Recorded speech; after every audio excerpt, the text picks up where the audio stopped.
مصليا ومسلما اعوذ بالله من الشيطان الرجيم بسم الله الرحمن الرحيم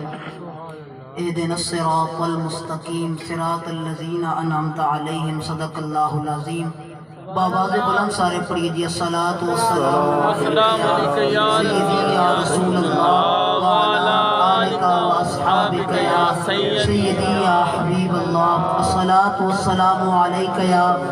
سیدی یا خاتم النبیین وعلی آلک و اصحابک یا سیدی یا خاتم المعصومین۔ ماشاءاللہ جہاں پہ علامہ سخاوت حسین نقشبندی صاحب نے بات چھوڑی تھی وہیں سے ایک بات آگے کر کے حضور غوث پاک کی بارگاہ میں ایک بات کر کے اپنی گفتگو ختم کروں گا۔ ایک مرتبہ محبت سے کہیں سبحان اللہ۔ لوگ کہتے ہیں ولیوں کو چھوڑ دو، بابوں کو چھوڑ دیا جائے، اہل بیت کا دامن چھوڑ دیا جائے، صحابہ کا دامن چھوڑا جائے، تو آج ہم اللہ کے قرآن سے نہ پوچھ لیں کہ اللہ کیا کہتا ہے کہ بابوں سے بنا کے رکھنی ہے یا بابوں کو چھوڑ دینا ہے۔ انسان جب نماز میں کھڑا ہوتا ہے سورۃ الفاتحہ کی جو میں نے آیت پڑھی ہے، اللہ خالق کے کائنات نے ہمیں یہ ترغیب دلائی کہ جب نماز میں کھڑے ہو سورہ فاتحہ پڑھو تو یہ الفاظ کہو اہدنا الصراط المستقیم، کہ مالک تو ہم کو سیدھے راستے پر چلا، صراط الذین انعمت علیہم۔ آگے انسان خود ذکر کرتا ہے کہ سیدھا راستہ ہے کون سا۔ اب گھر سے اٹھ کے نماز پڑھنے مسجد میں آ گیا، بستر اپنا صبح چھوڑ دیا، پھر آ کے وضو کر لیا، کپڑے صاف پہنے ہیں، منہ قبلہ کی طرف کیا ہے، تو پھر بھی جب کھڑا ہوتا ہے بندگی خدا کے لیے، امام کے پیچھے ہے تو امام کہہ رہا ہے، اکیلے نماز پڑھ رہا ہے تو خود عرض کر رہا ہے اہدنا الصراط المستقیم، مالک تو ہمیں سیدھے راستے پہ چلا، صراط الذین انعمت علیہم، ان لوگوں کے راستے پر چلا جن پر تیرا انعام ہوا۔ بندہ رب کی بندگی میں کھڑے ہو کر بھی اللہ کریم سے یہ عرض کر رہا ہے کہ مالک تو مجھے انعام یافتہ بندوں کے راستے پہ چلا۔ اگر اللہ والوں کو، اللہ والوں کی ذاتوں کو، اللہ والوں کی شان اور شوکت اور ان کا مقام رب کی بارگاہ میں کچھ نہ ہوتا، کبھی اللہ ہمیں یہ تعلیم نہ دیتا کہ میری بندگی میں کھڑے ہو کر میرے بندوں کے راستے پہ کھڑا ہونے کا سوال کرنا، میرے بندوں کے راستے پر چلنے کا سوال کرنا۔ پتہ یہ چلا کہ اللہ بندگی بھی اس کی قبول کرتا ہے جو بندگی کر کے خدا کے بندوں کے راستے پہ چلا کرتا ہے۔ انعم اللہ علیہم من النبیین والصدیقین والشہداء والصالحین، تب کے ذکر کر دیے گئے۔ سب سے آخری گروہ ہے صالحین کا، اولیاء کا، جو ہر دور میں ہیں، ہر دور میں رہیں گے۔ اس کے بعد پھر طبقہ ذکر کیا شہداء کا، صدیقین کا، نبیوں کا۔ اللہ بتانا چاہتا ہے کہ اے بندے، اگر تو نماز پڑھ کے اللہ کا نام لے کے ولیوں کا دشمن بن جائے گا،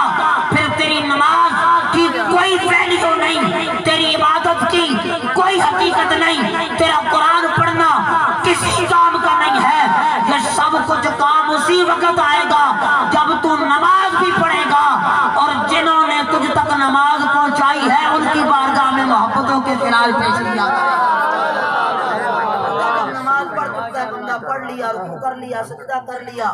آخر میں بیٹھتا ہے تحیات پہ، یا اللہ تیری بندگی کے لیے کھڑا تھا، تجھے یاد کرنے آیا تھا، نماز تیری ہے مالک، کیا بات ختم ہو گئی؟ اللہ پھر بھی کہتا ہے کہ نہیں، بابوں کے بغیر بندے تیرا گزارا نہیں ہو سکتا، کے بغیر تیرا گزارا نہیں ہے۔ پہلے تو امام کے پیچھے تھا نا، تو امام نے کہہ دیا تھا اہدنا الصراط المستقیم صراط الذین انعمت علیہم، یہ بات کفایت کر گئی تھی سارے مقتدیوں کو۔ اب رب کہتا نہیں، ہر نمازی جب قعدے میں بیٹھے تو میرے مصطفیٰ کی ذات کو بھی سلام کرے، السلام علیکہ ایھا النبی ورحمۃ اللہ وبرکاتہ۔ مالک بات ختم ہو گئی، کہا نہیں بندے، پہلے نبیوں کے سردار کو سلام کیا ہے، اور مصطفیٰ کی امت کے ہر ولی کو بھی سلام کرنا لازم ہے۔ اللہ الصالحین۔ ماشاءاللہ سے دور کرنے والوں یا تشہد میں سے السلام علینا وعلی عباد اللہ الصالحین نکال کے دکھا دو۔ میرے گھروں کے ولیوں سے دور ہو۔ نماز میں تم جنہیں سلام کرتے ہو، نماز کے بعد باہر آ کر انہیں بھونک کے اپنے گندے عقیدے کا اظہار کرتے ہو۔ یہ کائنات میں واحد یا رسول اللہ کہنے والے ہیں جو نماز میں اللہ والوں کو سلام کیا کرتے ہیں اور نماز کے باہر اللہ والوں کا احترام کیا کرتے ہیں۔ شیخ عبدالقادر جیلانی محبوب سبحانی رحمہ اللہ کے والے سے ایک بات کہتے ہیں کہ حضور غوث اعظم آپ کو کیا پتا اللہ کے ولی ہیں، یہ تو رب کی بارگاہ میں ان کا مرتبہ ہے، آپ کو کیا پتا، کس نے بتا دیا؟ میں نے کہا یہ مصطفیٰ کی امت کا اجماع چلا آ رہا ہے، جو غوث اعظم کے نام لینے والے ہیں سنی وہ بھی، اور جو غوث اعظم کو اب نہیں مانتے ان کے بڑوں نے بھی لکھا ہے کہ اللہ نے شیخ عبدالقادر جیلانی کو غوث الثقلین بنا کے ولیوں کی سرداری عطا فرمائی۔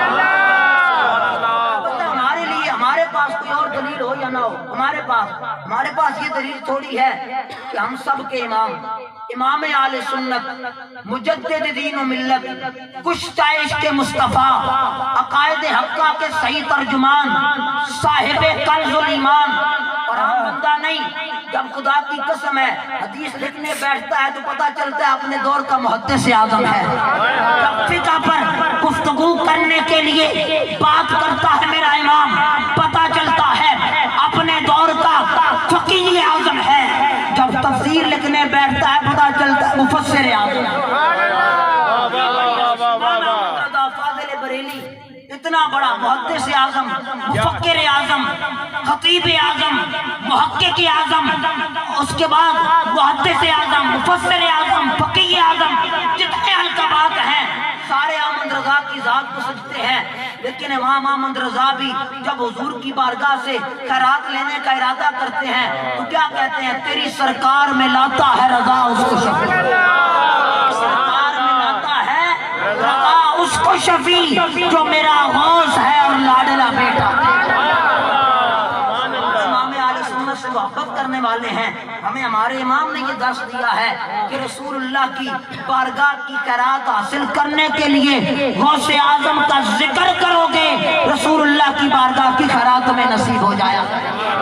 اللہ تبارک و تعالی ہماری جو محبت ہے اولیاء کے ساتھ، صلحاء کے ساتھ، اکابرین امت کے ساتھ، اللہ اس محبت میں ہمیں استقامت نصیب فرمائے، اس میں دوام عطا فرمائے، اسی میں نجات ہے، اسی کے اندر برکتیں ہیں، راحتیں ہیں۔ اللہ تعالیٰ دنیا اور آخرت کی عزیں ہمیں محبوبوں کی غلامی کا صدقہ عطا فرمائے۔